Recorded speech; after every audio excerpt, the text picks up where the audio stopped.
Allora noi siamo delle imprese particolari, delle cooperative, però sicuramente le imprese amano la stabilità. L'elettorato ha dato un'indicazione di stabilità, il governatore non è uno sconosciuto, sono belle anche le novità, certe volte ci piacciono, però abbiamo un governatore che conoscevamo nei suoi tratti essenziali.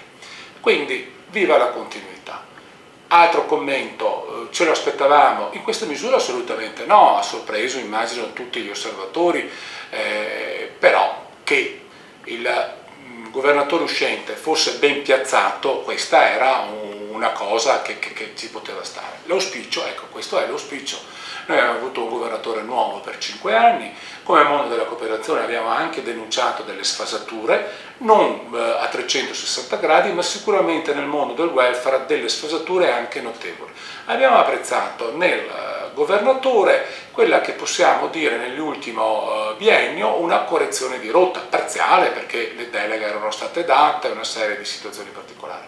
Quindi l'auspicio che cos'è adesso? Di avere una giunta più coesa, più preparata, disposta a dialogare. Noi non siamo per la concertazione, cioè si fanno solo le cose con cui siamo tutti d'accordo. Noi siamo per un dialogo forte, in cui poi alla fine la parte politica che ha avuto il consenso degli elettori deciderà, ma nella fase istruttoria ci sia un confronto reale perché rivendichiamo il diritto di rappresentare dei problemi, delle situazioni, di portare dei diritti legittimi e quindi auspichiamo ci sia un confronto. Poi la parte politica sceglierà, quindi il dialogo.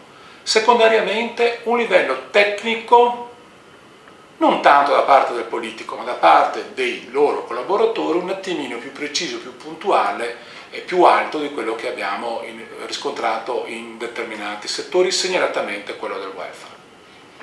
Poi, prima di tante risorse, perché sappiamo che siamo in crisi, sappiamo che i bisogni sono crescenti, le risorse sono limitate, programmazione e legislazione e azione di lobby regionale nei confronti dell'interlocutore governo centrale e d'Europa. Sappiamo che alcuni temi che sono vitali per la cooperazione non possono essere affrontati dalla regione perché non sono materie delegate, in buona parte sono materie e problemi che si affrontano a livello europeo, però l'avere al nostro fianco il nostro rappresentante regionale è un qualche cosa che in alcuni casi potrà fare la differenza rispetto al governo centrale e anche rispetto alle indicazioni che si vorranno dare in Europa, per il tramite o senza il governo centrale. Questo è l'auspicio, collaborazione concreta, ci aspettiamo anche qualche no, ma ci aspettiamo un dialogo serio per centrare gli obiettivi.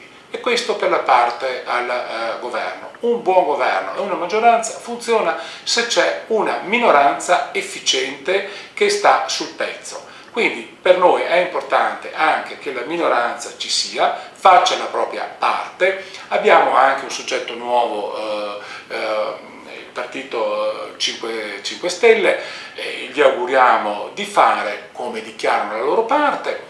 Una serie di altre persone dell'altra minoranza, PD e altri partiti, adesso abbiamo anche Tosi, eccetera, noi ci auguriamo che sia da stimolo, che dialoghi anche con noi. È chiaro che un conto è l'azione di governo e un conto è l'azione, ripeto, importante ma diversa delle minoranze.